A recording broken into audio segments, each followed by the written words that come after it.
Tayo po ay makibalita at nako, yung Bulkan Taal dyan sa amin sa Batangas mukhang nagpaparamdam na naman mahigpit. Si Dr. Teresito Bacolcol, Director po ng FIVOLCS, ay atin lang isama.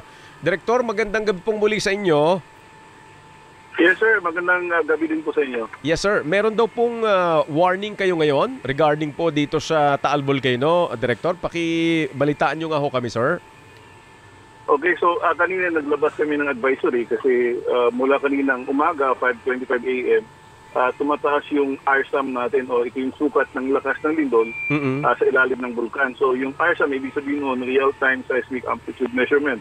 Ito ay parang thermometer ng bulkan pero imbis na init, lakas ng pagyanig sa ilalim ng bulkan ang kanyang sinusukat. So nangyari na rin ito noong July 6, tumaas yung RSAM natin, nagpalabas tayo ng advisory. And 11 days after, nagkaroon ng phreatic eruption yung Taal Volcano. So, same thing nangyari ngayon. Napansin namin na tumaas yung RSAM. So, napalabas kami ng advisory. Kasi pwedeng magkaroon ng phreatic or phreatomagmatic eruption. Opo. At usually, by experience, mga ilang araw po yung binibilangan natin. Is it 11 days? Nabanggit ninyo bago ho ang inaasahang phreatomagmatic eruption, Director? Hindi natin masasabi kung kailan, pwedeng bukas or pwedeng the next few days or pwede rin hindi mangyari. So, hindi natin masasabi kung hindi natin mabibigyan ng number of days kasi pwede namang hindi mangyari, hindi tutuloy. Yun, constant monitoring. Itong ganitong condition, Director, bakit nga ho ito nangyayari? Nagkakaroon po tayo ng RSAM, tumataas yung RSAM natin kapag may mas madalas o mas malalakas na pagyanig sa ilalim ng bulkan.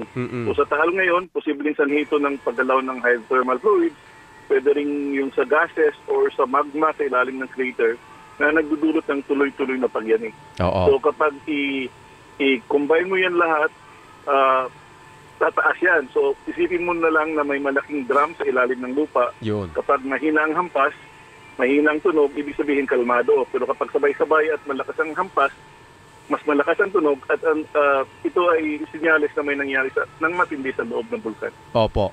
Siguro din, Director, dahil wala pa ngayon, habang kayo nag-o-observe ng nangyayaring activity na, kumbaga, konti-konting buga, wala pang ganun no? Wala tayong na-observe na ganun. Then, ang nakikita lang natin, base sa ating instrumento, yung pagtaas ng total seismic energy release. Sa ilalim, ano po. Alright, sige. So, Director, mga nakikinig din po at nanonood sa atin, lalo na po sa mga taga-Batangas, yan sa mga area niyang malapit, baka po may message pa kayo sa kanila, Director?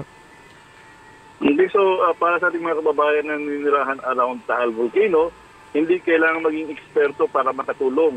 Sumunod lang sa abiso ng LGU at aming tanggapan. Iwasan ang pumunta sa PDZ, yung Permanent Danger Zone natin, which is the whole of Taal Volcano Island. At maging alerto po sa biglang pagbabago ng bulkan. Yun. At Director, napakahalaga rin sa panahong ito, idudugtong ko lang, huwag mabiktima ng fake news. Yes, tama po kayo. Marami kumakalat na fake news ngayon. So, minsan kapag hindi mo na alam kung saan ang galing, but makinig lamang sa mga mandated agencies katulad ng aming tanggapan at sa mga LGU. Yun. Sa inyong website, Director? Pumunta dyan sa inyong website. Yes, sa website namin or sa aming social media accounts. I-follow lang nila. Yan. Alright. Director, salamat po sa inyong information at ngayong gabi. Thank you po. Yes, maraming salamat din po. Si Dr. Teresito Bacolcol, Director po ng FIVOLCS.